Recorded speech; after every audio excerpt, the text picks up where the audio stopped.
I would use this opportunity to set the background as to, what I'm seeing in the market, what's happening at the moment. And in the second section, we'll start to dive into where the rubber hits the road and how we can utilize some of this technology. I'm going to kick off really with explaining who I am, because I'm, conscious that many people on this call don't know who I am. So number one, I'm a family man, first and foremost. I didn't choose the math on that. It just worked out that way in terms of pets to ratio to children to partners. I've spent 18 years managing teams, right? Predominantly remotely. So from my perspective, in all honesty, the COVID challenge, the only thing that changed in my life is I'm not getting on airplanes as much as I used to. And that really is the big takeaway. And 7 years of that time was spent at a large, organization with 27,000 people globally. How do you manage 27,000 people and also at the same time, interact with teams, keep everybody on board, and then align that to customers? So there was a lot of experience throughout that period.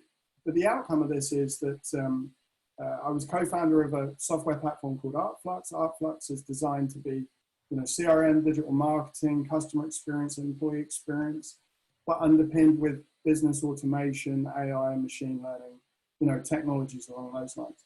For anybody that doesn't know, I've been in software for a long time. I've got 25 years experience in software. The outcome of that is, by the math alone, means I've been around a long time, which means, I grew up with TVs that look like this. This is my idea of heroes. I had telephones that worked like this. This was the idea of a laptop at some point. In fact, this was actually coined a luggable. If you sit next to me on a BA flight and pull this out and start working on it, you will be the devil. It's that simple. First mobile phones, right? And foremost, if you wanted a copy of PowerPoint installed on a computer, you needed 6 floppy disks, right? And that was just for PowerPoint. The entire Office stack was huge, and I think Windows was something in the region of about 40 disks. So the outcome of that is, why have I gone through that? Well, it's just to show you that I've seen so much transition just within my own career. And the outcome of that is that it's very relevant in terms of what's happening today. We have never seen change as much as we have right now. And, this is an opportunity for everybody to kind of rethink. And the point behind this rethinking is, it's not to apply a Band-Aid to today's situation, but actually think as a business, how can I pivot for the next 5 to 10 years?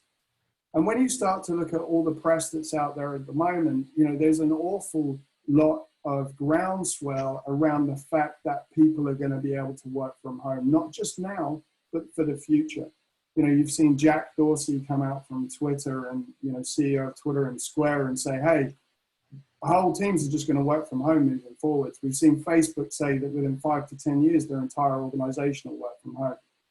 VMware, the organization that I worked for previously, we had 20% of employees working from home anyway, but that expanded out to 50, 60, and Pat Gelsinger came out last week and said, hey, it's going to be more like 90% because it is today, right?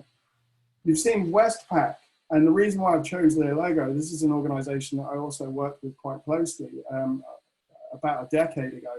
They've come out in public, so you said that, we're going to allow our teams to work from home. And the reason why this is important is that finance have had an awful lot of control over their employees and where they work and what they do, based around things like banking commission rules and governance and all the other things. Now, that doesn't mean their trading floor is going to be able to work from home, right? There may be some restrictions over certain parts, but the point being is everybody's realized that the art of the possible means that we can work from home moving forwards. And, look at how the chamber has reacted. I've put their badge on here because, 3 months ago, this was a complete disruption to their model around networking and events and everything else that we've been doing. Certainly I've been doing the chamber for 3 years, and that pivot was very, very fast. The net of this is that actually when you look at digital transformation, and this is something I've been involved with for about 4 years now, we have leapt forwards. Right, the last stat that I read on this actually said that we have moved 10 years forwards in terms of our digital transformation. You look at tools like Zoom. Zoom previously, I'm sure how many people on the call right now never used Zoom last year? I'm sure there'd be quite a high percentage of people, right? But this isn't new technology. Zoom's been around 9 years. I've personally been using it for 5. Pre that, it was Skype for Business. Pre that, it was WebEx.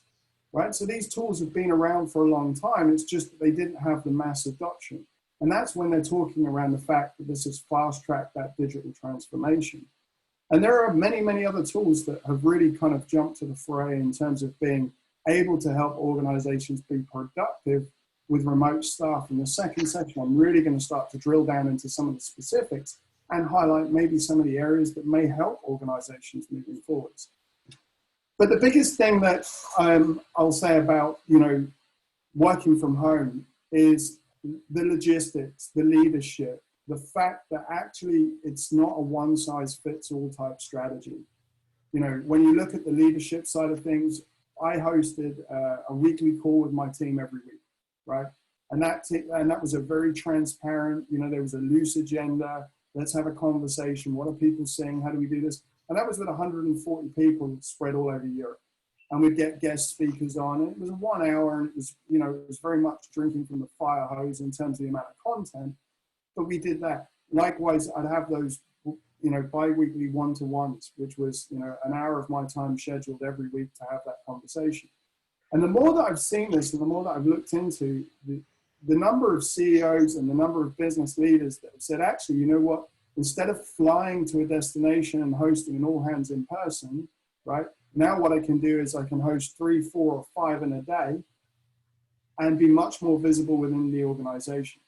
The biggest challenge around working from home and having a disparate workforce is keeping everybody aligned to the mission and the purpose of the business, right? What's happening with customers? What are we doing from a recruitment perspective?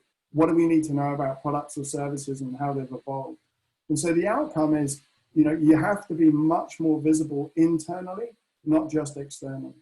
The other challenge as well is the fact that for me, like I said, I have a family, which means I have a lot of connection with other people while I'm working from home during the day anyway.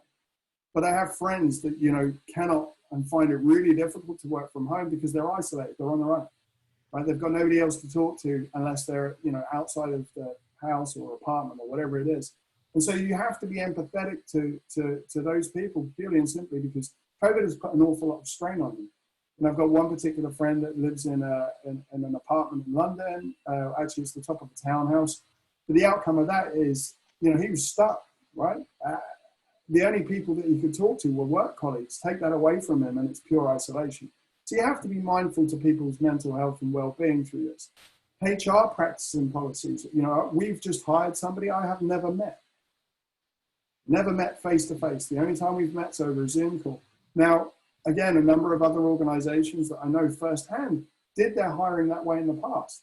Actually, I worked with a petrochem company that had a huge problem whereby they would hire somebody, give them the job, and then when the person turned up on day one, guess what? It was a different person to the person they interviewed. So they had to redefine their interview process because that person never went into one of their offices because they would be in, a remote Nigerian oil field or the North Sea. And so the outcome there is they had to really define, the art of the possible, but they did their interviews still remotely. Change of financial footprint. This is huge. I spoke to one of my friends who basically runs a business down in London, and he said, hey, you know what? One thing that's come out of COVID is a huge cost saving to us as an organization. And I said, how do you mean? He said, well, we pay $450,000 a month rent in London. I can now take 200,000 of that 450, right? Plow it into my employees. I'm talking about putting in laptops, desks, seats into their houses, right? Downscale the size of office because we're not going to need it for a few years, right? We can get away with 30% of the office space. And all of a sudden, I've made my employees more responsive. I've made them more productive. And I'll even get to the point where I start to think about putting, ADSL connections and internet connections into their house dedicated for work. And all of a sudden, that change of financial footprint means that you can be much more agile. And when you look at things like device as a service, so anybody that's not familiar with device as a service, that's the idea that you can have a mobile phone, a tablet, and a laptop at a fixed cost per month, and they just renew every few years.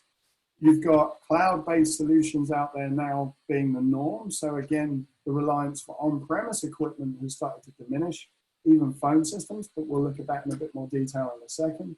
And then finally, it's how you execute as a business. So once you start to build a new DNA around being able to, make differences through more agile leadership, being more involved with your employees, giving them the right tools to be able to perform their job, and also looking at how an organization works, you can then start to think about, what your business looks like 5-10 years out. And again, I'm going to quote Pat on this purely and simply because he's somebody that I followed for many, many years.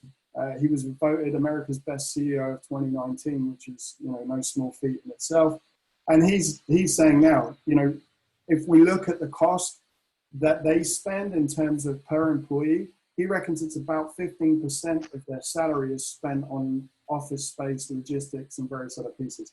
That's a huge amount of money to take out and actually plow into other things to make employees productive, to improve their family connections, to remove commute time from their lives. So there's a lot of value to this.